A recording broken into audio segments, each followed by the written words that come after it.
सच्चिदानन्दरूपाय विश्वोत्पत्त्यादिहेतवे तापत्रयविनाशाय श्रीकृष्णाय वयं नुमः।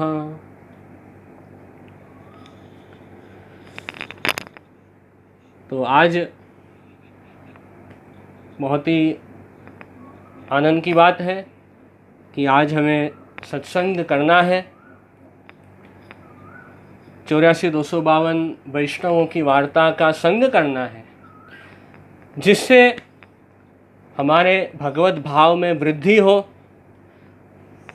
ये वैष्णवों की वार्ता सुन के हमारे अंदर कुछ परिवर्तन आए, वो आवश्यक है। सत्संग किया, भगवदियों की वार्ता सुनी, अब उससे उसका फल क्या होना चाहिए?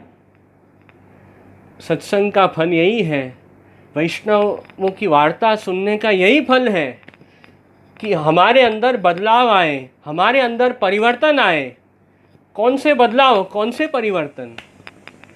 कि ठाकुर जी में, भगवान कृष्ण में हमारा जो प्रेम है वो बढ़े और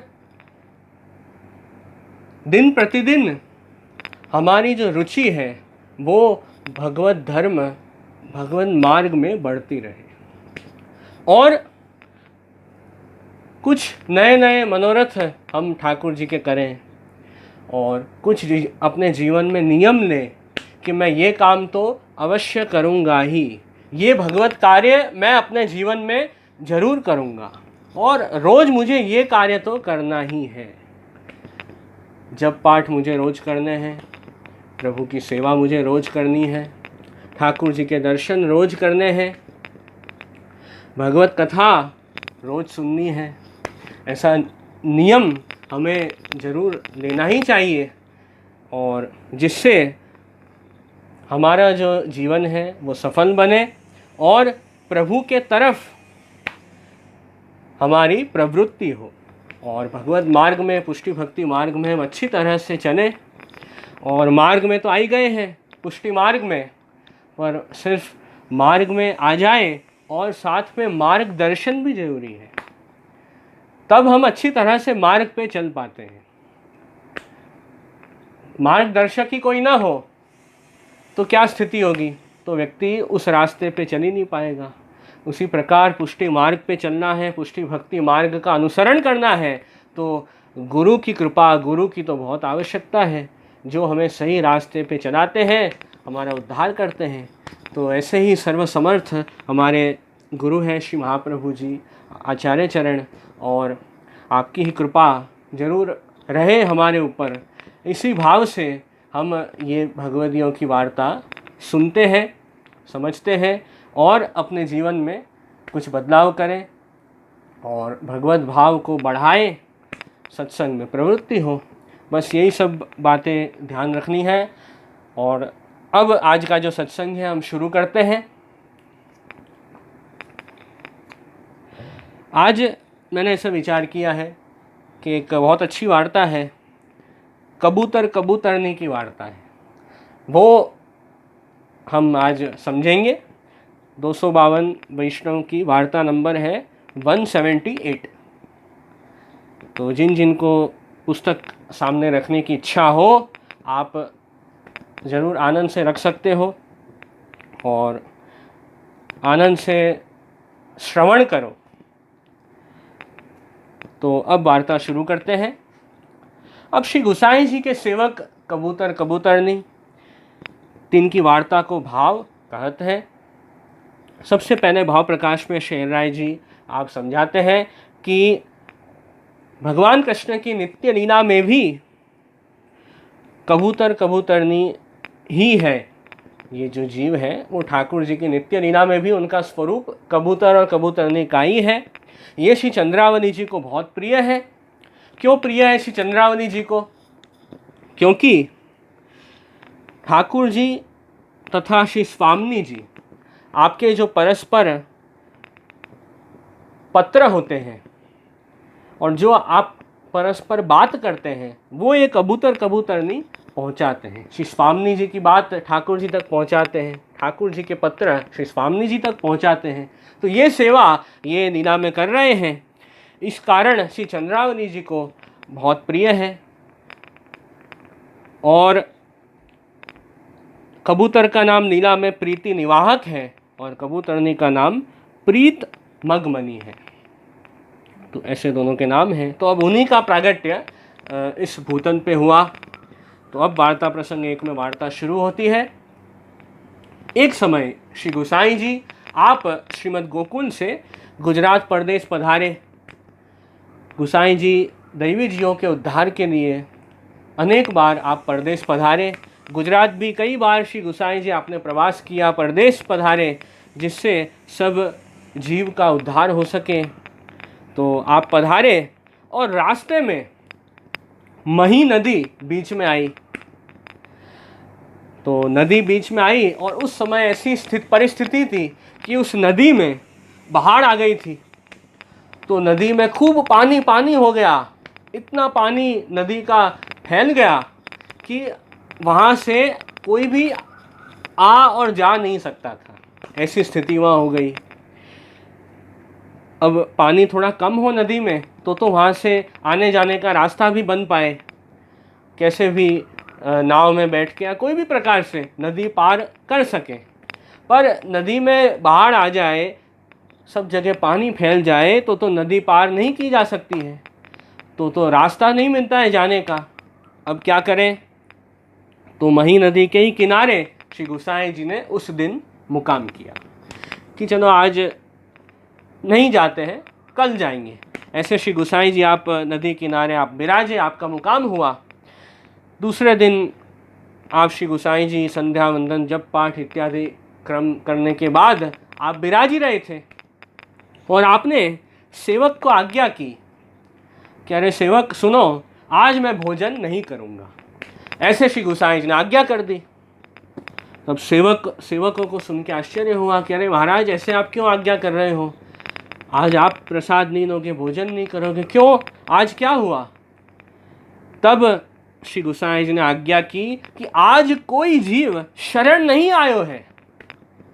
आज के दिन कोई भी जीव हमारी शरण में नहीं आया है, इसलिए आज भोजन करने की इच्छा नहीं है।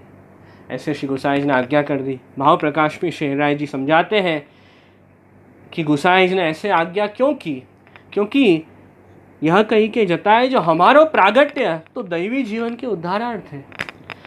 ताते एको दैवी जीव आज शरण आवे तो हम भोजन करें, नहीं नातर वह दिन वृथा जाए, ताते भोजन की नहीं किए। अब एक भी दैवी जीव आज शरण नहीं आया है तो देखो आज का दिन तो ऐसे ही वृथा व्यर्थ गया। ऐसे श्री गोसाई जी ने आज्ञा की, इसलिए आज हमें भोजन नहीं करने हैं। ऐसे आपने कह दिया क्योंकि आपका प्रागट्य ही तो दैवी जीवों के उद्धार के लिए हुआ है। तो ऐसे आपने विचारा और उस दिन आपने प्रसाद नहीं लिया। तो सब चिंता में पड़ गए, सब सेवक जन अब क्या करें। श्री गोसाई जी ऐसे आज्ञा कर रहे हैं, अब इसका तो क्या उपाय करें। तब सब सेवकों ने कहा कि महाराज, यहाँ तो आसपास कोई है भी नहीं, कोई गांव शहर भी यहाँ से बहुत दूर है। अब ये तो नदी का किनारा है, यहाँ तो कोई लोग भी मनुष्य भी ज़्यादा रहते नहीं हैं। तो अब यहाँ तो कौन सा जीव आपकी शरण आएगा? यहाँ तो पॉपुलेशन बसती ही नहीं है इतनी, तो फिर शरण कौन आएगा यहाँ पर? तब श्री गोसाई जी ने कहा, आज्ञा की कि यहाँ कोई पशु पक्षी भी नहीं है क्या? मनुष्य नहीं है वो तो हम समझ सकते हैं, दिख रहे हैं कि यहाँ बस्ती कम है, पर क्या यहाँ पशु पक्षी भी नहीं रहते हैं? तो सेवकों ने कहा कि महाराज, अरे पशु पक्षी तो खूब रहते हैं, उसकी तो कोई कमी नहीं है। तो श्री गोसाई जी ने कहा कि भले उनको ले आओ आप मेरे पास, पक्षी कोई भी पक्षी को ले आओ शरण में। तब सेवकों ने विचारा, ठीक है, पशु पक्षी तो कहीं मिल ही जाएंगे ढूंढने पर, पर्यावरण में नेचर में इतने प्राणी जीव जंतु प्रभु ने बनाए हैं तो कोई ना कोई तो मिल ही जाएगा। ऐसा सोच के सब ढूंढने निकले कि किसको पकड़ के लाए श्री गोसाई जी के सामने। तब थोड़ी आगे गए, तब सेवकों को एक कबूतर और कबूतरनी का जोड़ा मिला। तो सेवकों ने विचारा कि बस इनको पकड़ के ले जाना है श्री गोसाई जी के पास, इनका ये उद्धार श्री गोसाई जी कर देंगे। तो ऐसे सोच के कबूतर कबूतरनी बैठे थे, उनको दाना डालना शुरू कर दिया। तो सब सेवक मिलके कबूतर को दाना डालने लगे। जैसे ही दाना डालने लगे वैसे ही कबूतर पास में आ गए दाना खाने के लिए। तो दाना डालते गए और ऐसी ढगनी दानों की कि गोसाई जी के पास वो कबूतर आ गए। पूरा दानों का वहाँ पे जाल बिछा दिया और कि वो खाते खाते दाना चुगते चुगते अंत में गोसाई जी के पास आ गए। तब श्री गोसाई जी ने दोनों कबूतर और कबूतरनी दोनों पर कृपा की और उनको भगवत नाम का उपदेश किया। प्रभु का जो अलौकिक नाम है वो आपने उनको सुनाया। तो श्री गोसाई जी के श्रीमुख से भगवत नाम का उपदेश दोनों ने सुना और सुनने मात्र से ही दोनों को अपने स्वरूप का ज्ञान हुआ। सब बात समझने लगे। कह रहे भाई हम कौन हैं? हम तो ठाकुर जी के लीला के जीव हैं। कोई कारणवश यहाँ हमारा जन्म हो गया है भूतल पे, पर अंत में तो हम ठाकुर जी के सेवक हैं, प्रभु की लीला सृष्टि के जीव हैं। तो इस बात का ज्ञान श्री गोसाई जी की कृपा से कबूतर कबूतरनी को हुआ। और फिर उस दिन श्री गोसाई जी को आनंद हुआ कि चलो कोई जीव तो शरण आया, किसी जीव का तो उद्धार हुआ, मनुष्य नहीं तो चलो ये पक्षी का उद्धार हो गया। अच्छी बात है, जीव मात्र प्रभु का अंश है, चाहे मनुष्य हो, पशु पक्षी हो, जानवर हो, कोई भी हो, सब ठाकुर जी के अंश हैं। तो प्रभु का उपदेश तो सुना उन्होंने, तो सबको प्रभु सन्मुख तो करना ही चाहिए। गोसाई जी इतने सामर्थ्यवान हैं, इतने प्रतापी आचार्य हैं कि आप पशु पक्षी का भी उद्धार कर देते। वो आपकी सर्वसमर्थता हम देख सकते हैं ये वार्ता में। तो ऐसे अपने स्वरूप का ज्ञान हो गया दोनों को। और फिर गोसाई जी तो आनंद प्रसन्न हो गए कि चलो आज के दिन, आज का हमारा दिन जो है व्यर्थ नहीं गया, आज का दिन सफल हुआ कि किसी जीव को मैंने प्रभु सन्मुख किया। तो ये आज के दिन की सफलता हो गई। आप श्री गोसाई जी फिर आप पधारे और भोग सरा के आपने तो भोजन किए, प्रसाद दे दिया श्री गोसाई जी ने उस दिन आनंद से। फिर भोजन करके आप बाहर पधारे और आपने आज्ञा करी सेवकों को कि देखो नदी में जो बाढ़ आ गई थी, अब देखो क्या स्थिति है, पानी उतर गया है, हम जा सकते हैं, तलाश करो। तब सब सेवकों ने देखा कि हाँ अब तो लग रहा है कि पानी बहुत कम हो गया है नदी में, शाम तक तो सब सिचुएशन नॉर्मल हो जाएगी और हम जो है नदी के पार जा पाएंगे। तो श्री गोसाई जी के साथ तो सब भीतरिया रहते, कई वैष्णव जन श्री गोसाई जी की सेवा में रहते। जब भी श्री गोसाई जी परदेश पधारते तो तुरंत आपकी टहल, आपकी सेवा करने हाजिर हो जाते वैष्णव। ऐसी सेवा की तत्परता ये वैष्णवों की है। वो बात भी ये वार्ता में देखने मिल रही है कि बस मेरे गुरु की सेवा मुझे करनी है, गुरु सुख से विराजे, आपकी क्या मैं टहल करूं, यही भाव वैष्णवों के अंदर, सेवकों के अंदर रहा हुआ है। तो अब देखा तो नदी का पानी कम हो गया है, सब ठीक है। तो अब श्री गोसाई जी आगे पधारे और कई गांवों में श्री गोसाई जी का मुकाम हुआ। फिर अंत में मुकाम करते करते आप गुजरात पधारे, राजनगर गांव पधारे। वहाँ भाईना कोठारी जो आपके सेवक हैं, वहाँ श्री गोसाई जी आप विराजे। पहले तो ट्रैवल करने में बहुत समय लग जाता। एक गांव से दूसरी जगह जाना हो तो कितने दिन, कितने महीने बीत जाते, तब जाके एक जगह से दूसरी जगह पहुंचा जाता था। आज की जैसे ट्रेन की सुविधा, फ्लाइट की सुविधा 500 साल पहले तो नहीं थी। तो ऐसे परिश्रम करके भी, इतना श्रम लेके श्री गोसाई जी आप परदेश पधारते, भक्तों को ज्ञान देने के लिए, भक्तों को प्रभु सन्मुख करने के लिए आप इतना श्रम लेते। तो ये अपने आचार्यों की कृपा है हमारे ऊपर।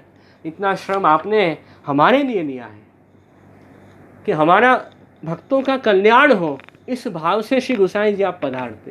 तो ये आपकी कृपालुता है, इसीलिए हम कहते हैं श्री गोसाई जी परम दयाल की जय। तो इतने दयालु हैं आप, जैसे श्री महाप्रभु जी का स्वरूप है वैसे ही श्री गोसाई जी हैं, वैसे ही श्री गोसाई जी के साथ लाल जी हैं, वैसे ही श्री महाप्रभु जी के श्री गोपीनाथ जी हैं लाल जी। तो सब एक ही स्वरूप है, सब भगवत स्वरूप ही है, और सब इतने प्रतापी सामर्थ्यवान अपने आचार्य हुए हैं। ऐसे संप्रदाय में हम रह रहे हैं जहाँ ऐसे प्रतापी हमारे गुरु विराजते हैं, तो ये भी बहुत आनंद की बात है। तो फिर श्री गोसाई जी आप गुजरात पधारे, वहाँ थोड़े समय विराजे, और फिर वापस गुजरात से आप ब्रज पधारे। तो ये क्रम ये वार्ता में दिया है। और श्री गोसाई जी तो आप वापस गोकुल पधार गए, पर ये जो कबूतर और कबूतरनी, जिनको श्री गोसाई जी ने अपना सेवक बनाया, जिनको भगवत नाम का उपदेश दिया, उनके अंदर अब ये भावना प्रकट हुई कि देखो हम तो ठाकुर जी के लीला के जीव हैं, और हमारा तो ये कर्तव्य है कि हम प्रभु की लीला सुने, ठाकुर जी के कीर्तन सुने। और गोसाई जी ने अभी हमारे ऊपर कृपा की है, तब हमें ये सब बात का ज्ञान हुआ है। इससे पहले तो देखो इतने दिन, इतने वर्ष ऐसे ही बीत गए, व्यर्थ बीत गए।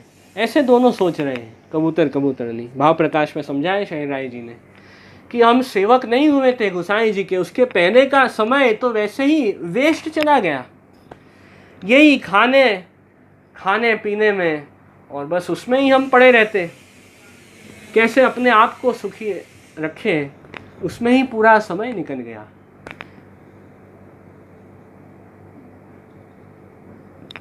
तो ऐसे दोनों ने सोचा, पर अब श्री गोसाई जी की कृपा हुई है, अब तो हमें प्रभु के जो गुणगान है वो सुनना है, और वो जो अलौकिक आनंद है, अलौकिक सुख है, वो प्राप्त करना है। ऐसा भाव कबूतर कबूतरनी के अंदर प्रकट हुआ।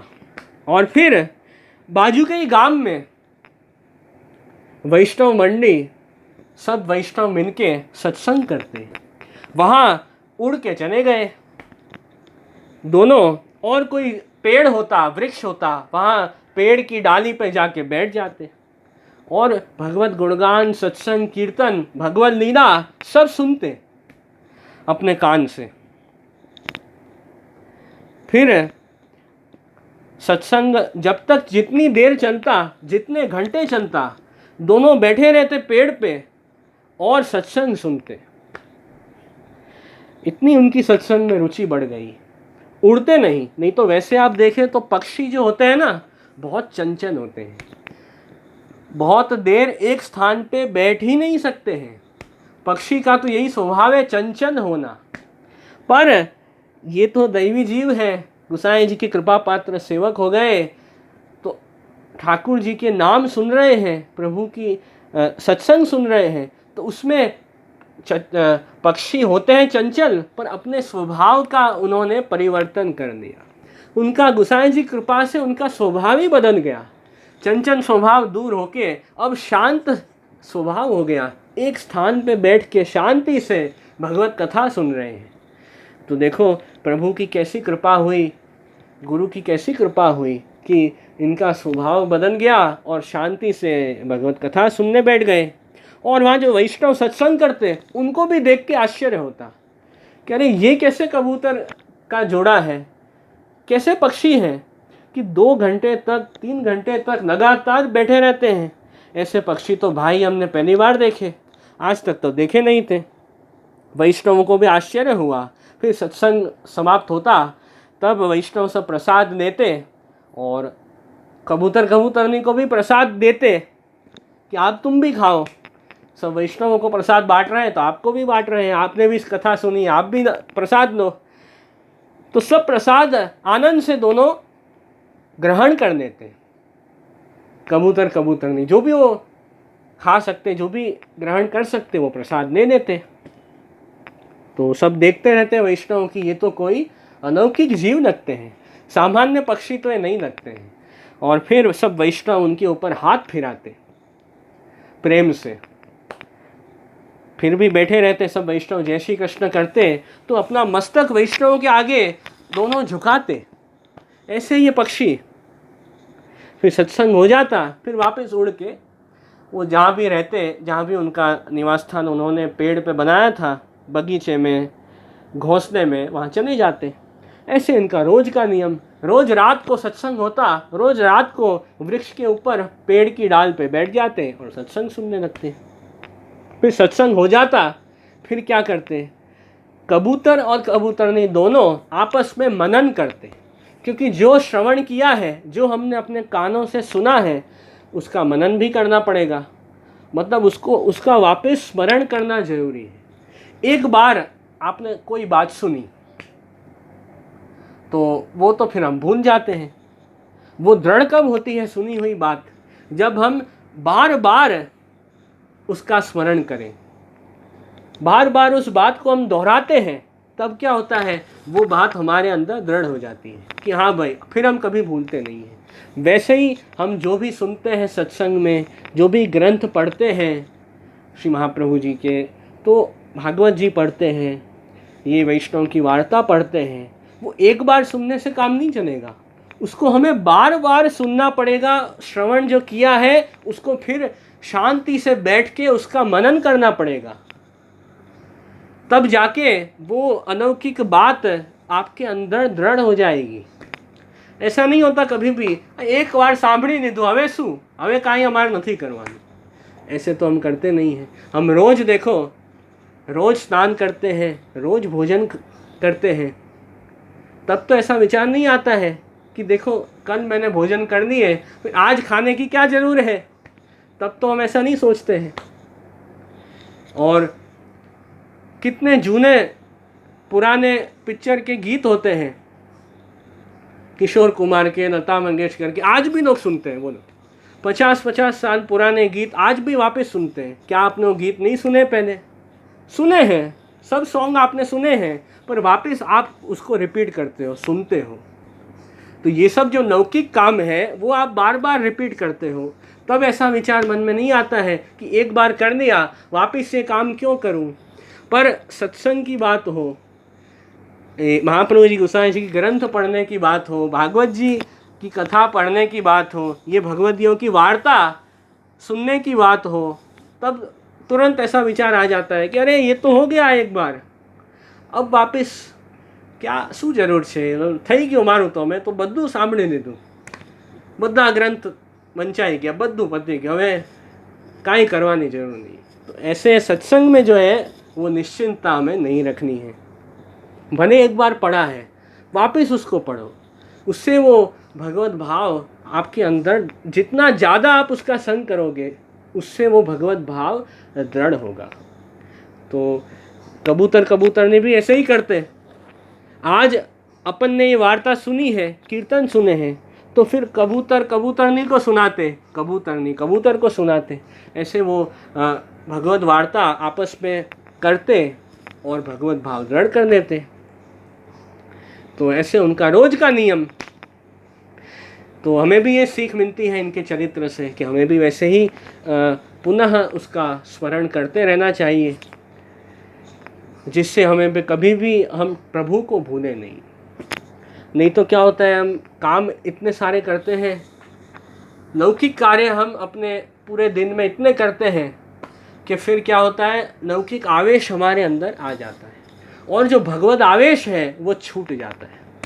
तो ऐसा न हो, सदा हमारे अंदर ठाकुर जी भगवत आवेश बना रहे, इसलिए रोज भगवत सेवा, रोज सत्संग हमें करते रहना पड़ेगा, तब जाके वो अच्छी तरह से हम पुष्टि भक्ति मार्ग में दृढ़ रह पाएंगे। तो ऐसे ये वार्ता प्रसंग 1 में ये सब बात आई। तो इतनी सत्संग में, भगवत वार्ता में ये कबूतर कबूतरनी की तत्परता है। सब वैष्णव देख के भी प्रसन्न होते हैं इनकी सत्संग में रुचि को देख के प्रसन्न होते हैं। तो ये सब बात पहले प्रसंग में आई। तो फिर अब दूसरे वार्ता प्रसंग में आगे बढ़ते हैं।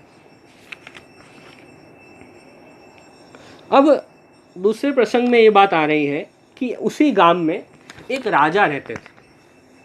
वो राजा को एक बीमारी थी और राजा तो बहुत समृद्ध है, बहुत सब सुविधा उनके पास है, पर बीमार रहते इसलिए बहुत दुखी रहते कि क्या उपाय करूं कि मेरा जो रोग है वो दूर हो जाए। तो अनेक डॉक्टर को बुलाया, बहुत सारे वैद्य जी को बुलाया, जितने भी बेस्ट अवेलेबल डॉक्टर थे सबको बुला लिया, सबकी सलाह ले ली। तो पता नहीं चला कि कैसे रोग को दूर करूं। अब अचानक एक फिर उन्होंने साउथ से, दक्षिण से एक डॉक्टर को बुलाया। उनको भी राजा ने बताया कि मुझे ये तकलीफ़ है, ये बीमारी है, आप दूर कीजिए। तो वो जो डॉक्टर थे एक्सपर्ट साउथ के, दक्षिण के, उन्होंने कहा कि आपका जो रोग है, जो बीमारी है, वो दूर हो जाएगा। एक मैं आपको उपाय बताता हूँ, एक सरल उपाय आपको बताता हूँ कि आपका रोग एक ही उपाय से दूर होगा कि एक काम करो, एक कबूतर और कबूतरनी का जोड़ा वो लाओ और उसको दोनों को मार के मैं एक दवाई बनाऊंगा, एक औषधि बनाऊंगा, जिससे आपका जो रोग है वो दूर हो जाएगा। तो ऐसे जो डॉक्टर थे उन्होंने कह दिया कि मैं कल आऊँगा, दवाई बनाऊंगा, आप कबूतर कबूतरनी का जोड़ा तैयार रखना और उनको मार के दवाई अच्छी बन जाएगी, आप ठीक हो जाओगे। तो ठीक है, कल मैं आता हूँ, आप सब तैयारी रखना। तो वैसे डॉक्टर चले गए और राजा ने अपने मनुष्यों को कह दिया कि कहीं से भी कबूतर के जोड़े को पकड़ के लाओ, मुझे अपना रोग ठीक करना है, दवाई बनानी है। तो बहुत जगह ढूंढा, अंत में एक जो वैष्णव सत्संग में जाते, उनको ये बात पता चली कि राजा जो है वो कबूतर के जोड़े को ढूंढ रहे हैं। तो राजा के वहीं ये वैष्णव काम करते हैं। उन्होंने पूछा राजा को कि आप क्यों मंगवा रहे हो, कबूतर के जोड़े को आप क्यों मंगवा रहे हो, कुछ कारण है, क्या काम है आपको। तो राजा ने उस समय वैष्णव को सच्ची बात नहीं बताई कि उसको मारने वाले हैं, वो सब बात नहीं बताई। राजा ने कहा कि अरे मुझे बहुत समय से ऐसे ही देखना है, कबूतर के जोड़े को ऐसे ही देखना है, ऐसे ही मंगा रहा हूँ, ज़्यादा कुछ काम नहीं है। मैं पक्षियों का संग्रह, पक्षी मुझे बहुत पसंद है, तो अनेक अलग अलग वैरायटी के जो पक्षी हैं उसका मैं संग्रह करता हूँ अपने वहाँ, तो ऐसे ही देखने के लिए मुझे चाहिए, आप कहीं से ले आओ। तो ऐसे राजा ने तो झूठ बोला, क्योंकि सच बात बताएंगे कि मारने के लिए मंगवा रहे हैं तो फिर कोई लाता नहीं उनके पास, इसलिए ऐसे राजा ने कह दिया, वैष्णव को झूठ बोल दिया। तो वैष्णव ने कहा ठीक है, मैं जो सत्संग में जाता हूँ वहाँ एक रोज कबूतर का जोड़ा आता है, रोज सत्संग में वो बैठते हैं पेड़ के ऊपर, तो मैं पकड़ के ले आऊँगा आपके पास, राजा आपको चाहिए तो आप देख लेना, आपका काम, आप फिर जब काम हो जाए फिर आप उसको उड़ा देना, छोड़ देना। तो ऐसे कहा ठीक है। तो दूसरे दिन सत्संग में गए वैष्णव, सत्संग हो गया तो कबूतर कबूतरनी को वैष्णव ने पकड़ लिया, पकड़ के राजा के पास ले आए कि देखो ये है, ये जोड़े को मैं आपके पास ले आया हूँ, आप देख लो और आपका हो जाए तो आप वापस छोड़ देना, आपका जितना मन भर जाए देखने का फिर छोड़ देना। वैसे कह दिया। तो अब राजा ने दोनों को पिंजरे में बंद कर दिया, कबूतर कबूतरनी को। वैष्णव तो चले गए, उनको कुछ पता नहीं था कि मारने वाले हैं इसलिए मंगवाया है, वो तो चले गए। तो फिर दूसरे दिन जो वैद्य जी थे वो भी आए और उन्होंने सब तैयारी शुरू कर दी दवाई बनाने की। कबूतर कबूतरनी पिंजरे में बैठे थे और यहाँ सब बात हो रही थी, राजा सब डॉक्टर से बात कर रहे थे कि अब जल्दी सब तैयारी करो और इनको मार के दवाई बनाओ, जिससे मैं जो है वो रोग से मुक्त हो जाऊं, मैं स्वस्थ हो जाऊं, ऐसे करो। तो ये सब बात तो जो भी सब तैयारियां हो रही थी, जो भी प्रिपरेशन चल रही थी, उससे दोनों समझ गए कबूतर कबूतरनी कि हमको मारने का पूरी तैयारी हो रही है। बातचीत भी जो हो रही थी वो थोड़ी बहुत तो समझ ही गए कि हमको मार के ये दवाई बनाने वाले हैं जिससे राजा जो है वो स्वस्थ होंगे और उनको वो बच जाएंगे। तो कबूतर ने कहा कबूतरनी को कि देखो, आज तो बहुत अच्छी बात है, हमको मार के ये दवाई बनाएंगे, तो आज तो क्या होगा, हम अपन किसी और के काम आएंगे। ऐसे कबूतर ने कबूतरनी को समझाया कि देखो, आज जो है ना अपना जीवन सफल होगा, आज हम किसी और के काम आएंगे, किसी और की जान हमारी वजह से बच जाएगी, तो ये तो बहुत अच्छी बात है। तो ऐसे परोपकार का भाव जो है उनके अंदर आया।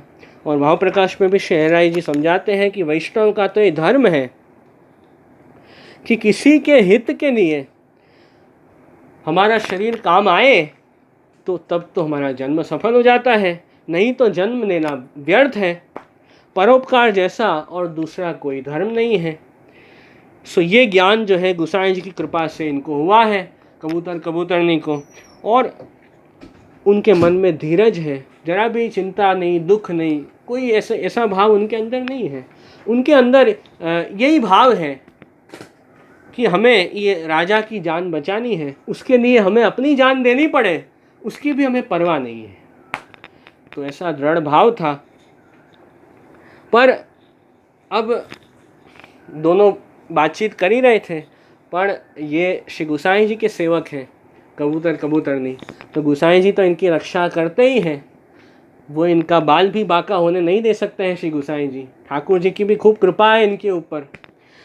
तो अचानक कबूतर वो बोलने लगा कबूतरनी से कि देखो, ये राजा को जो रोग है, जो बीमारी है, वो राजा हम अपनी जो बीट है वो अपने शरीर पर लगाएगा तो भी राजा का जो रोग है वो दूर हो जाएगा। उसके लिए हमको मारने की जरूरत नहीं है, हमको बिना मारे ही राजा का रोग दूर हो सकता है। ये बात आपस में कर रहे थे। और जो राजा था वो पक्षियों का बड़ा प्रेमी था, पक्षी उसको बहुत पसंद थे अलग अलग प्रकार के, तो पक्षियों की जो भाषा थी वो राजा समझ सकता था। तो राजा जो कबूतर कबूतरनी बात कर रहे थे वो उनकी भाषा समझ गया, और फिर उसने विचारा कि हाँ, ये भी अच्छी बात है, इनको मारने की क्या जरूरत है, जब बिना मारे ही इनकी जो बीट है वो मैं लगाऊंगा, उससे ही मेरा रोग दूर हो जाएगा। उससे जो औषधि बनेगी, कबूतर कबूतरनी के बीट से जो औषधि, जो दवाई डॉक्टर बनाएंगे वो मैं लूँगा, लगाऊंगा, उससे मेरा रोग दूर हो जाएगा। ठीक है, तो ये तो अच्छी बात है, इनको मारे बिना ही मेरी समस्या का समाधान हो जाए तो फिर कोई खराब बात नहीं, अच्छी बात है। ये तो उल्टा उनकी जान बच जाएगी और मेरा भी काम हो जाएगा। तो फिर ऐसे ही किया, वैद्य जी ने जैसे राजा ने कहा वैसे दवाई बना दी, और वो लगाने से वास्तव में कुछ दिनों में राजा का रोग दूर हो गया। और कबूतर कबूतरनी दोनों को राजा ने छोड़ दिया पिंजरे से बाहर, और बाहर जाके आनंद से वापस यहाँ सत्संग में बैठ गए और वापस वैष्णव मंडी में गए और भगवत कथा भगवत गुणगान करते आनंद से। तब सब वैष्णवों ने वापस देखा कि अरे देखो, थोड़े दिन से ये नहीं आ रहे थे, कबूतर कबूतरनी वापस आने लगे सत्संग में।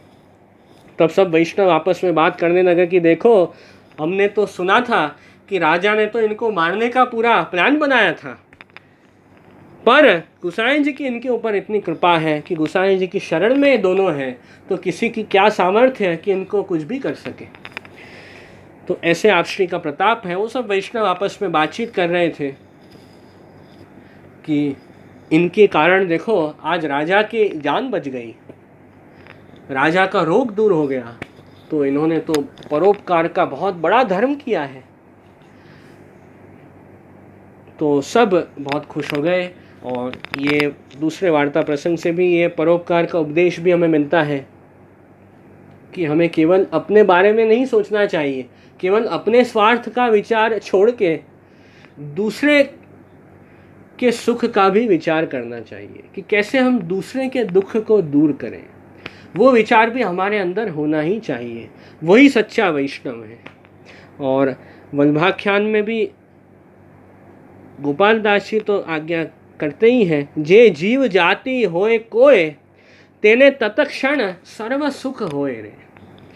कोई भी जीव जंतु हो, कोई भी प्राणी हो, जो कोई गोसाई जी की शरण में आता है, उस जीव को सब अलौकिक सुख प्राप्त होता है। तो ये तो कबूतर नहीं थे, मनुष्य भी नहीं थे, पक्षी थे, फिर भी आप श्री की इतनी कृपा हुई इनके ऊपर कि सब अलौकिक सुख जो है इनको प्राप्त हुआ सत्संग बिना रोज। और साथ में इन्होंने सत्संग तो किया ही, साथ ही राजा की सहायता भी की, राजा के ऊपर भी इन्होंने उनकी भी मदद की। तो ऐसे ये परम कृपा पात्र भगवदीय है कबूतरनी, उनकी वार्ता हमने देखी। और देखो सच्चा वैष्णव तो वही है। ये वार्ता से हमें खास ये बात सीखने मिलती है कि वैष्णव जन तो तेने कहिए जे पीड़ पराई जाने रे। नरसिंह मेहता का बहुत अच्छा ये धोड़ पद है कि वैष्णव कौन है, वैष्णव जन किसे कहते हैं। तो वैष्णव जन तो तेने कहिए जे पीड़ पराई जाने रे। जो व्यक्ति दूसरों के दुख को जानता है वही सच्चा वैष्णव है। और दुख जान के फिर क्या करे, तो कहा कि पर दुखे उपकार करे तोए मन अभिमान न आने रे। ऐसे नरसिंह मेहता जी, बहुत सुंदर उनका धोड़पद है कि दूसरों के दुख तो जानता है, दूसरों की पीड़ा जानता है, जान के पर दुखे उपकार करे, जान के उनके दुख को दूर करने का उपाय करे, वो सच्चा वैष्णव है। तो ये मन अभिमान न आने रे। फिर भी वो वैष्णव के मन में ऐसा अभिमान नहीं आता है कि देखो मैंने इस व्यक्ति को बचाया, मैंने कितनी इसकी सहायता की, मैंने कितनी इसकी मदद की। ऐसा अभिमान वैष्णव के अंदर कभी नहीं आता है। वैष्णव के अंदर तो दीनता होती है, दैन्यता होती है कि मैं क्या कुछ कर सकता हूँ, ये तो भगवान ने मुझे निमित्त बनाया जिससे मैं इस व्यक्ति की सहायता कर सका। तो ऐसा भाव हमें अपने अंदर रखना चाहिए। परोपकार का भाव होना तो बहुत आवश्यक है। और साथ में दीनता भी होनी चाहिए कि देखो ये पूरी सृष्टि ठाकुर जी की है, पूरा जगत जो है प्रभु ने बनाया है, और जगत में जितने भी जीव हैं सब प्रभु के अंश हैं, और सब शक्ति सामर्थ्य ठाकुर जी ने, भगवान कृष्ण ने ही मुझे दी है। तो प्रभु ने ही मुझे सामर्थ्य दी है, तो मुझे उस सामर्थ्य का सच्चा उपयोग करना चाहिए। अपने सामर्थ्य का सही उपयोग कैसे होगा? जब हम दूसरों की सहायता करते हैं, ज़रूरतमंद की मदद करते हैं, तब वास्तव में हम सच्चे वैष्णव कहलाते हैं। तो ये नरसिंह मेहता का धोड़पद जरूर याद रखना चाहिए कि यही वैष्णव है। वही बात हमने कबूतरनी की वार्ता में देखी, और यही बात भागवत जी में भी आती है। परोपकार का उपदेश तो स्वयं भगवान कृष्ण ने गोप बालकों को दिया है। भागवत जी में 10वें स्कंद में ही परोपकार का जो उपदेश है वो आता है।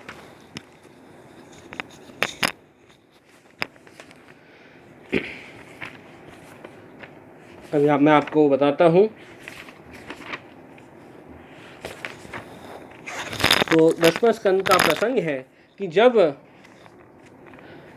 अध्याय है भागवत 10वां स्कंद, अध्याय 22वां, भागवत जी में से 22वां अध्याय है।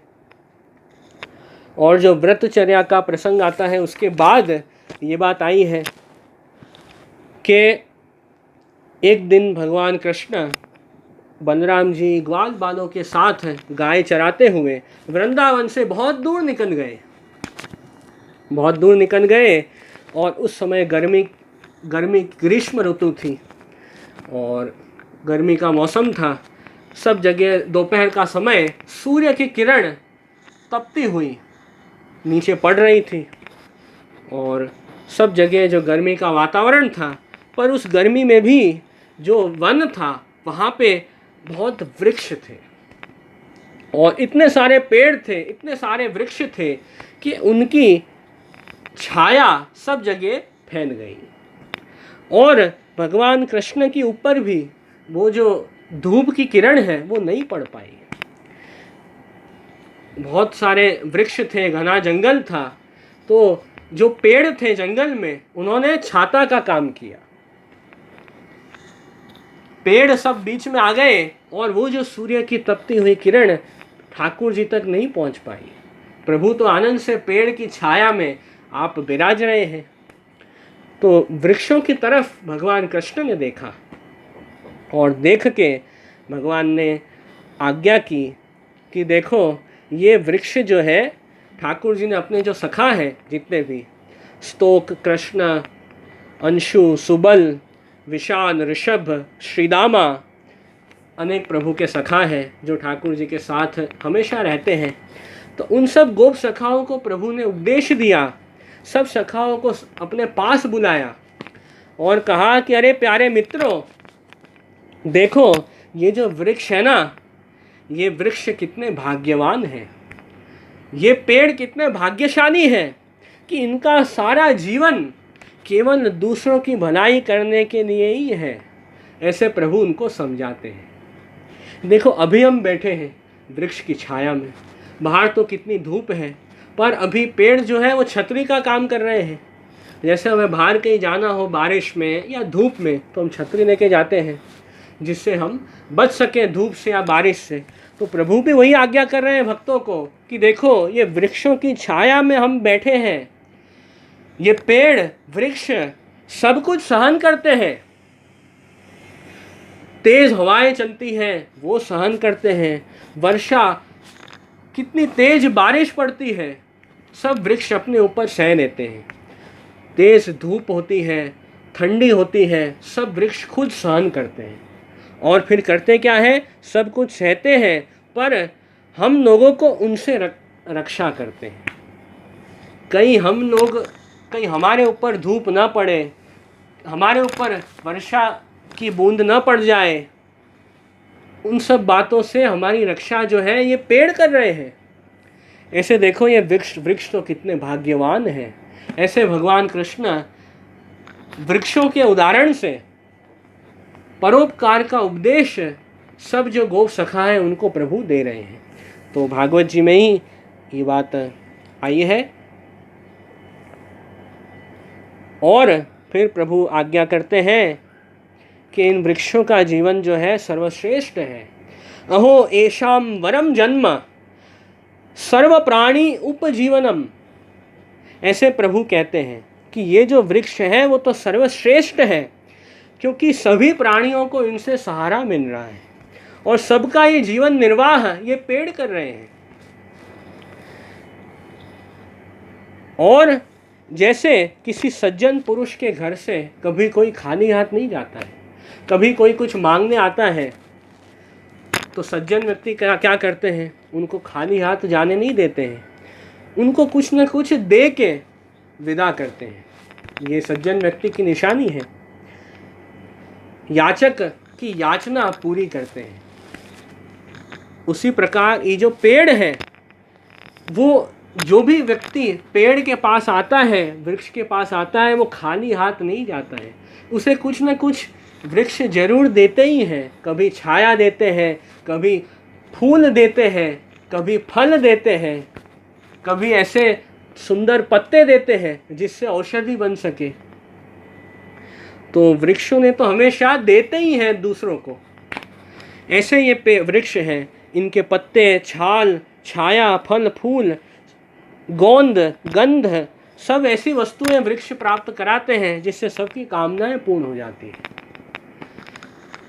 वृक्ष इतनी कृपालु हैं, वृक्ष को जो लोग काट देते हैं, कटने के बाद भी वृक्ष उपयोग में आते हैं।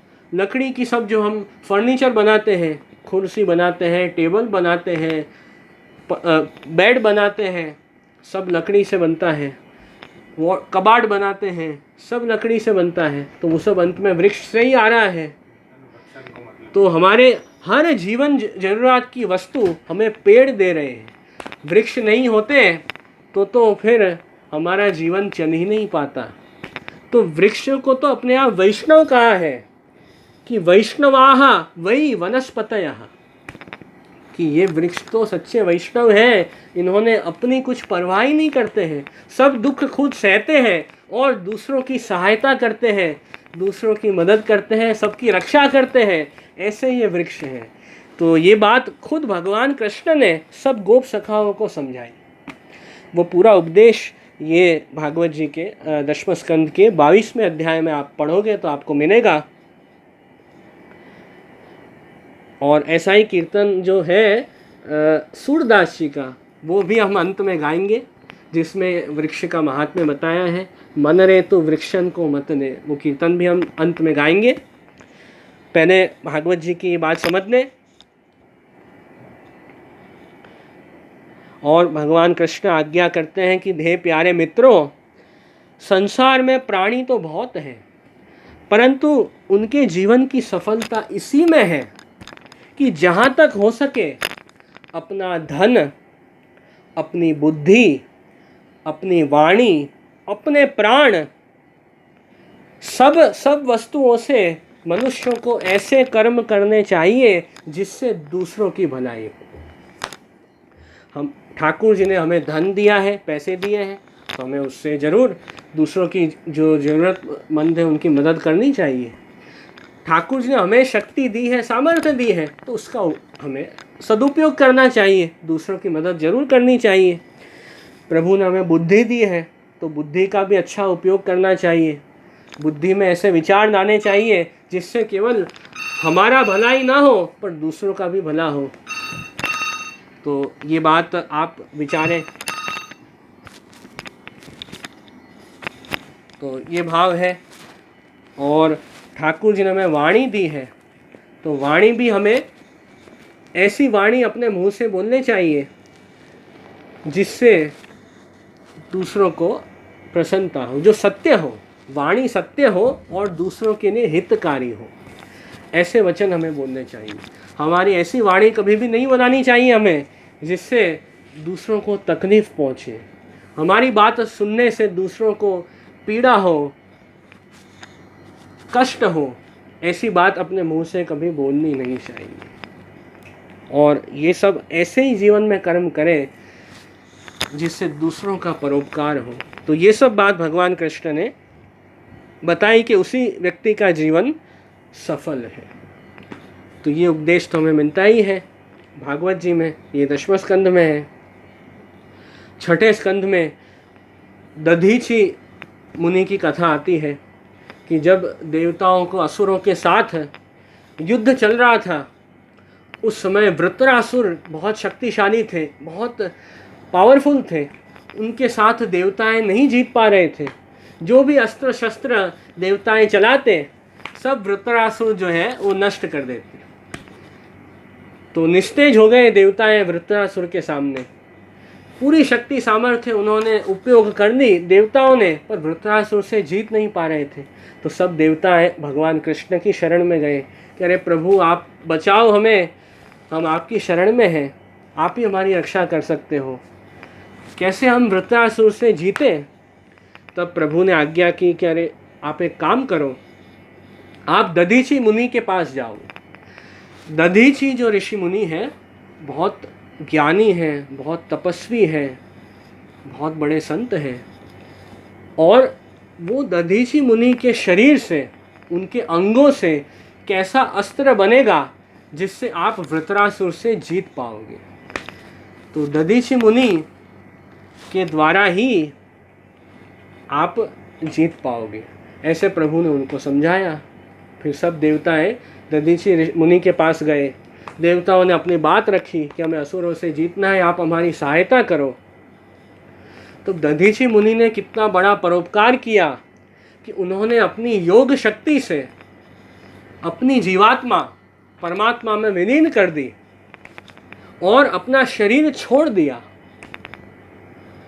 देवताओं के लिए, अपनी देह छोड़ दी और अपनी आत्मा ठाकुर जी में विलीन कर दी।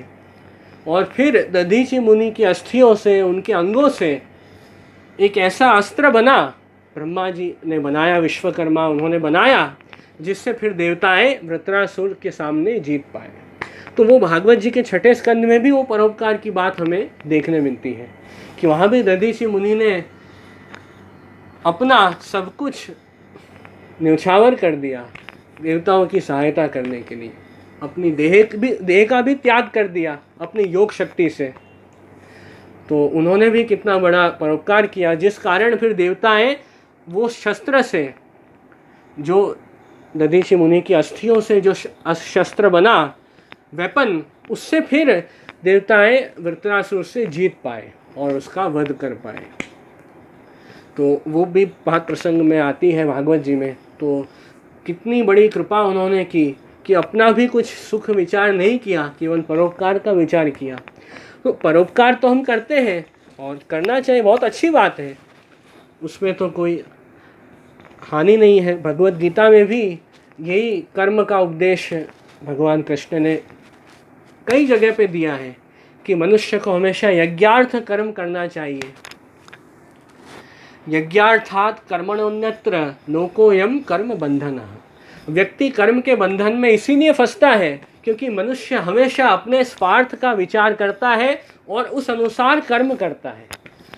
वैसे कर्मों के कारण मनुष्य जो है ये बंध जाता है ये संसार में। तो अब मुक्त कैसे होगा जीव? तो जब यज्ञार्थ कर्म व्यक्ति करता है, दूसरों के कल्याण के भाव से जब कर्म करने की शुरुआत करता है, तभी जो व्यक्ति है वो कर्म बंधन से छूटकर मुक्त हो सकता है, तभी जीव का कल्याण होता है। तो भगवत गीता में भी भगवान ने ये उपदेश दिया ही है। जो कर्म योग है भगवत गीता का अध्याय, उसमें भी खास आपने भगवान कृष्ण ने उपदेश दिया है। तो ये सब बात आज के सत्संग में हमने समझी है, कबूतर कबूतरने की वार्ता से, भागवत जी के प्रसंग से, भगवत गीता में भी आई है। तो सब तरह से ये बात हमने समझी है, तो ये तो बहुत अच्छी बात है। पर आजकल हम देखते हैं कि कई यंगस्टर्स होते हैं, कई युवान होते हैं, उनके ऐसे तर्क करते हैं। क्या तर्क करते हैं, क्या आर्गुमेंट करते हैं कि सिर्फ मानव सेवा करो, भगवान की सेवा करने की जरूर नहीं है। ऐसे भी तर्क कई आजकल आते हैं, कई पिक्चर भी ऐसी बनती है आजकल, कई मूवी में भी ऐसा दिखाया जाता है कि भगवान की सेवा की ज़्यादा आवश्यकता नहीं है, उसमें हमें अपना पैसा, अपना एनर्जी वेस्ट नहीं करना चाहिए, हमें तो सिर्फ गरीबों की सेवा करनी चाहिए। तो ऐसे आर्गुमेंट आती है, ऐसे कई पिक्चरों में कई जगह दिखाया जाता है, कई यंगस्टर्स की भी आर्गुमेंट होती है। पर ये जो बात है बिल्कुल भी सही नहीं है। गरीबों की सहायता करो, सेवा करो, बहुत अच्छी बात है, पर भगवान की सेवा बंद करके गरीब की सहायता करो, ये कहाँ की बात है? ऐसा कहाँ कहा है? भगवत सेवा करना वो तो अपना आत्मधर्म है, और परोपकार करना, दूसरों की मदद करनी, ये सब तो देह धर्म है। तो दोनों ही करना है। आत्मधर्म छोड़ के और परोपकार करो, भगवत सेवा छोड़ के ये सब करो, ऐसी उपदेश तो कहीं भी नहीं दिया जाता है। ये सब तो बिल्कुल गलत बातें आजकल सब जगह फैल रही हैं। उससे हमें बचना है, उससे दूर रहना है, ऐसी बातों में हमें नहीं फंसना है। तो एक वस्तु ठाकुर जी को भूल के फिर आप परोपकार करो, वो परोपकार का क्या मतलब है? पूरी दुनिया भगवान की है, पूरी सृष्टि भगवान की है, और वो भगवान की सृष्टि में आप चैरिटी कर रहे हो, सोशल वेलफेयर कर रहे हो, बहुत अच्छी बात है। पर प्रभु को ही भूल गए, जिनकी दुनिया है, जिनके सब जीव है, वो भगवान को ही आप भूल गए और लगे हो परोपकार में, तो वो सही नहीं है। उस बात से हमें बचना है। ये तो कैसी बात हो गई कि कोई आपको के चैरिटी करो, माता पिता की सेवा करने की जरूर नहीं है, माता पिता की सेवा बंद कर दो और सिर्फ गरीबों की मदद करो। तो ऐसा कोई कहेगा तो वो क्या सही बात है? गरीबों की सेवा करनी अच्छी बात है, पर ये कहाँ का न्याय है कि माता पिता की सेवा बंद कर दो, भगवान की सेवा बंद कर दो और गरीब की सेवा करो? ये तो कहीं नहीं विचार है। अरे हम खुद के ऊपर इतना खर्चा करते हैं, खुद इतनी लग्जरी में रहते हैं, इतने पैसे खुद के ऊपर जब उड़ाते हैं, तब तो गरीब याद नहीं आते हैं। और जब ठाकुर जी की सेवा की बात आती है तभी वो बात याद आती है आजकल के लोगों को कि भगवत सेवा बंद करके ये करो, भगवत सेवा में क्यों आप सब वस्तुएं वेस्ट कर रहे हो, ऐसे भी कहते हैं लोग। तो ठाकुर जी की, हमारे प्रभु की सेवा में वेस्टेज लगता है, तो ये सब गलत बात। और खुद के मौज शौक करते हैं, खुद लग्जरी में रहते हैं, वो वेस्टेज नहीं लगता है, वो तो सब अच्छी बात लगती है। तो ये सब जो गलत जो प्रचार आजकल सोशल मीडिया में सब जगह फैल रहा है, उससे हमें बचना है। तो भगवत सेवा करना हमारा आत्मधर्म है, और परोपकार करना, दान धर्म करना, वो सब देह धर्म है। तो देह धर्म जो हम करते हैं ये शरीर से, वो भी अंत में हम क्यों करने हैं? आत्मधर्म के लिए। हम, हमारा आत्मधर्म सिद्ध हो पाए इसलिए हम देह धर्म करते हैं। सच्ची बात तो ये है, भागवत जी में कहा गया है, भागवत जी के 10वें स्कंद के 47वें अध्याय के 24वें श्लोक में बहुत अच्छी बात कही है कि परोपकार, व्रत, जप, तप, दान, स्वाध्याय, होम, श्रेय, ये जितने भी सद्धर्म अपने यहाँ शास्त्रों में बताए हैं, उन सब सद्धर्मों का आचरण क्यों करना, उसका अंत में क्या फल, कि ये सब सत धर्म का आचरण करके अंत में हमारी जो भक्ति है वो सिद्ध हो, इसलिए हमें ये सब सद्धर्म करने हैं। तो परोपकार करके भी अंत में उसका फल क्या होना चाहिए कि भगवान में हमारा प्रेम बढ़े, भगवान कृष्ण की प्रसन्नता हमें मिले, ठाकुर जी की भक्ति में हम ज़्यादा बढ़े, इस भाव से हमें सद्धर्म करने चाहिए। इस भाव से दान धर्म, परोपकार का धर्म, इस भाव से ये सब धर्म करने, तो बहुत अच्छी बात है। देखो, मैं, प्रभु ने मुझे जो वस्तु दी है वो मैं दूसरों की मदद के लिए उसका उपयोग करूँगा, तो देखो भगवान कृष्ण मेरे ऊपर प्रसन्न होंगे, आपकी कृपा मुझे प्राप्त होगी।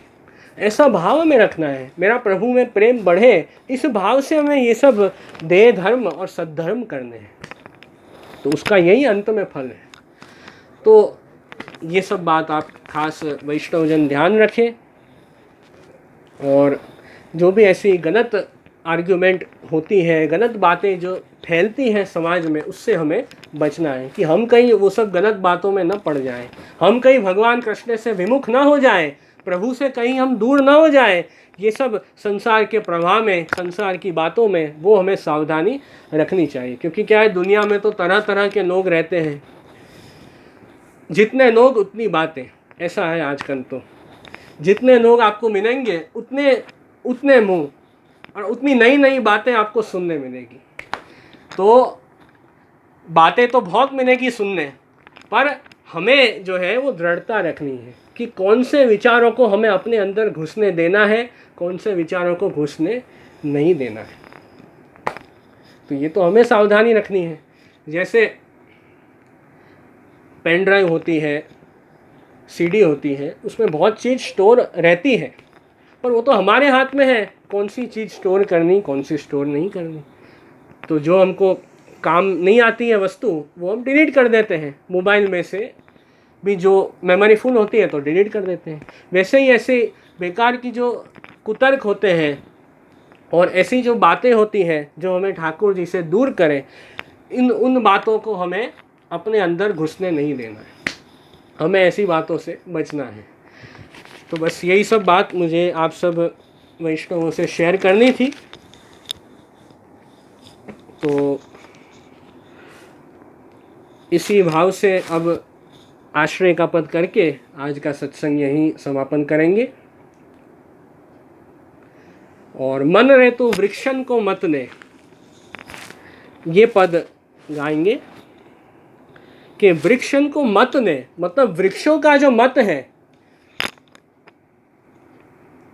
परोपकार करना, दूसरों की सहायता करनी, ये जो वृक्षों का मत है वो हमें भी अपने जीवन में उतारना चाहिए, वृक्षों का मत हमें ग्रहण करना चाहिए। वो बात सूरदास जी बताना चाह रहे हैं ये कीर्तन में। काटे तापर क्रोध करे नहीं, सींचे ना ही स्नेह। जो व्यक्ति वृक्ष को काट देता है उसके ऊपर भी वृक्ष क्रोध ही नहीं करते हैं। सींचे ना ही स्नेह, भले वृक्ष का सिंचन मत करो या उसको काट दो, तो भी वृक्ष तो कुछ नहीं कहते हैं, वो तो क्रोध भी नहीं करते हैं, फिर भी वो तो सबकी दूसरों की भलाई करते हैं। तो ऐसे हमें वृक्षों की तरह हमें बनना चाहिए, हमें क्रोध नहीं करना चाहिए। जो कोई वापर पत्थर चलावे ताही को फल दे। अब कैसे परोपकारी वृक्ष है, जो व्यक्ति पेड़ के ऊपर पत्थर फेंकता है फल उतारने के लिए, क्योंकि कई पेड़ बहुत ऊपर होते हैं, फल हमारा हाथ नहीं पहुंच सकता है, तो पत्थर फेंकते हैं, फिर पत्थर फेंकने से फल नीचे गिर जाते हैं। तो वृक्ष तो इतने कृपालु होते हैं कि जो व्यक्ति पत्थर फेंकता है वृक्ष के ऊपर, उसको भी पेड़ जो है वो फल देते हैं, और फल तो मीठे होते हैं। आप सिर पर धूप सहत औरन को छाया सुख दे। यही बात मैंने आपको बताई, खुद दुख सहन करते हैं, धूप सहन करते हैं, और दूसरों को जो है छाया देते हैं। धन जड़ ए परम पदार्थ वृथा मनुष्य की देह। धन सुख संपत्ति सब है हमारे पास, फिर भी यदि हम केवल अपने ही स्वार्थ के लिए उसका उपयोग करते रहें, उस धन से प्रभु की सेवा नहीं करें और दूसरों का परोपकार नहीं करें, तो दूसरों की भलाई ना करें, तो वो धन और सब वस्तु जो व्यर्थ ही है, उसका फिर क्या उपयोग। ऐसे कह रहे हैं, सूरदास कर्म वचन करी भक्तन को मत ए। सूरदास जी कह रहे हैं कि कर्म वचन करी भक्तन को मत ए। यही भक्तों का मत है कि मन वचन और क्रिया से सब तरह से हमेशा भगवत सेवा स्मरण करें और दूसरों का कल्याण करें। तो यही भक्तों का मत है। तो ये आश्रय का कीर्तन हम गाएंगे और सत्संग का समापन करेंगे।